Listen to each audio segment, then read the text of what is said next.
Move over Michael Jackson. No more MJ. It's over.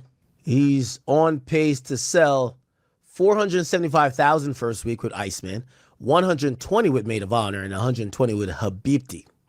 Now, I got to be honest with you. This is incredible numbers. Like, Kendrick could never pull these numbers in his dreams. Like, you know, none of these guys, like, they can't pull that. But again, he's going to have the top 3 albums on the Billboard 200 charts, which is, he's going to be the first artist to ever simultaneously debut 3 albums in the top 3. Y'all see that glove? That glove is going to be what's very important. He's been tied to Michael Jackson for some time now. Okay? They both have 13 number ones each. And, you know, I would imagine that's why he bought the legendary glove that he supposedly, it's estimated to have cost $123,000 he bought it for.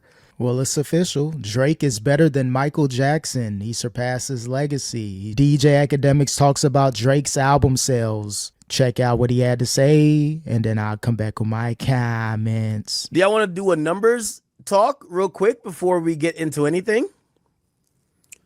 So the numbers for Iceman are looking a little crazy in a good way. By the way, I do believe I just posted this like 2 seconds ago. Future says, "Me and Iceman back by popular demand." That's like the lyric. I think Future wants that number 1. If you don't know, his song with Drake is anticipated to be like number 2 or something. It's either number 2 or number 3. So if you don't know, Drake is supposed to dominate the entire top 10. He's going to own 9 spots of the Billboard Hot 100 except 1. And right now is Janice Shut the Fuck Up. That's the one that's going to be number 1. And essentially Drake, I think Future wants his song to be number 1. Remember when Girls Got Girls? No, Girls Want Girls. Yeah, Girls Want Girls. That went number 1. So he tweeted this, so he's back on with it. Me and Iceman back by popular demand.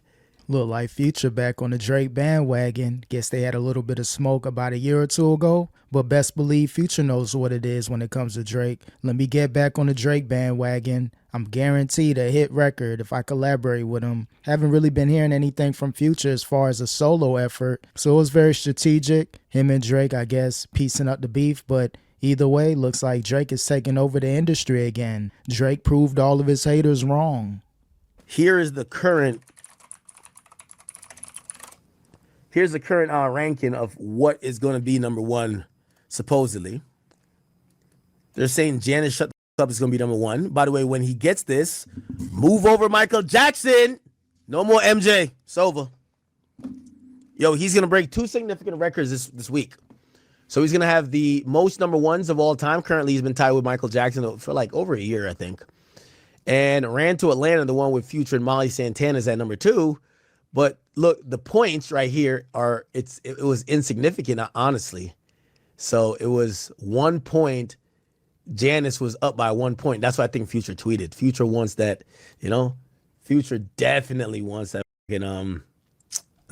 So Drake surpassed Michael Jackson's legacy. So Drake is really going on a historical run. Again, he proved me wrong. I didn't think he was going to be able to sell records like that. If you're beefing with your label, beefing with streaming platforms, they could suppress you. They could blackball you, take you out the algorithm. But if you're a legacy act like Drake, everybody just needs to know you're coming out with an album. They're going to stream it everywhere. So again, looks like Drake surpassed Michael Jackson's legacy. And again, he destroyed all of his haters.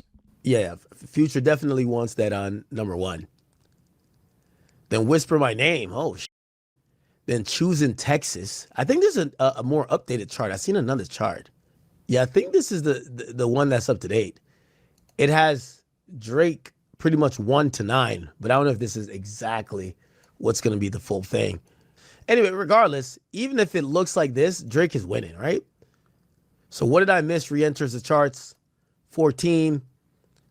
Janice, Ran to Atlanta, National Treasure, Whisper My Name, Shebang, Make 'Em Cry, Too Hard for the Radio, Dust, Plot Twist. And then it's possible that he could have all 10 spot, but apparently there is someone called Ella Langley. She's going to have 1 song in the top 10. It would be great if Drake had all top 10 spots. Iconic, right? It would be like never done before. He's done the 1, 2, 3 thing before. He's never done the 1, 2, 3, 4, 5 thing before. Yeah, either way, it's a win for Drake. Top 9, top 10, whatever the case may be. He did what he had to do. He's basically showing the industry, you thought it was over. You thought it was a wrap. And now he's taking over the charts, taking over the albums, taking over everything. Even his ops want to get cool with Drake again. So that just lets you know Drake is still a main power player in the industry. UMG, if you want Drake's services, you're going to have to cut that $1 billion check plus to keep him over there. Actually, he's never done the 1, 2, 3, 4, 5, 6, 7, 8, 9 thing before. So we'll see how that kind of like works out. We'll see how that works out. So his numbers are coming in pretty good. And currently, according to chart data and Chartdemics, Drake is on pace to sell, I'll give you the full numbers, with all his projects, he's on pace to sell 475,000 first week with Iceman, 120 with Maid of Honor, and 120 with Habibti. Now, I got to be honest with you. This is incredible numbers. Incredible. Now, I do want to see Iceman at 500K. You know, I think he did 404 with For All the Dogs. I just feel like Iceman is a different level of anticipation. I know it's no label, so we can't judge him that crazy. Even though, you know, it's Drake. We still gotta judge him like how we gotta judge him. I would love to see 500K. You know, me personally, I want to see 500K. And it's not about competition with nobody else. Like, Kendrick could never pull these numbers in his dreams. Like, you know, none of these guys, like, they can't pull that. But I think 500 is it's still a bar. It's just like a level. Like, yo, I did 500,000 first week. So I would love to see Iceman like a 500,000. Maid of Honor and Habibti, as long as they do 100K, I think they're W's. Yeah, it's a W either way. To do collectively almost 800K, the projected numbers, that's a win for Drake. He fulfilled his label obligations. That's what it's looking like. You drop 3 albums, 43 plus songs. You know what you're trying to do if you're Drake. He's basically going to the negotiation table like, either we can continue to work together, other labels, if you want my services, cut that $1 billion check plus, or you know what, I'll just go independent. I'll sell 100K every few months if that's the case. So with Drake, the money that he can put into his career, all the sponsorships, the gambling stuff, he has a lot of ways and a lot of outlets to get his name and music out there. All the streamers rock with Drake. So he strategically partnered up with all the young people within this generation of streaming. And now, you know what? Stream my album. You don't got to worry about any type of issues. You can play my music. Drake has been real strategic over the last few years. Whatever happened with the Kendrick beef, it is what it is. But he's winning music right now. Oh, kind of dropped them like side chick mixtapes, you know? So I think that's kind of dope. That's kind of dope. Again, he's going to have the top 3 albums on the Billboard 200 charts, which is he's going to be the first artist to ever simultaneously debut 3 albums in the top 3 on that list.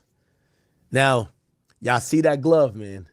Y'all see that glove. That glove is going to be what's very important because Michael Jackson, he's been tied to Michael Jackson for some time now. Okay, they both have 13 number ones each. And, you know, I would imagine that's why he bought the legendary glove that he supposedly, it's estimated to have cost $123,000 he bought it for. And if you don't know, that's the actual glove that's on it's on the cover for Iceman. And it's symbolic that he's going to pass. He's going to pass Michael Jackson. Finally, huh? Well, it's official. Drake is better than Michael Jackson. He surpassed his legacy. He's doing his thing musically. Again, he proved me wrong. I ain't scared to admit it. I was wrong about Drake. The album sales, didn't know what type of numbers he was going to do, just based off the lawsuit, the back and forth with the label, streaming services. But he's winning right now. Joe Budden, Kendrick Lamar, everybody that's hating on Drake, you owe him an apology. Drake is running music again, and he surpassed Michael Jackson's legacy.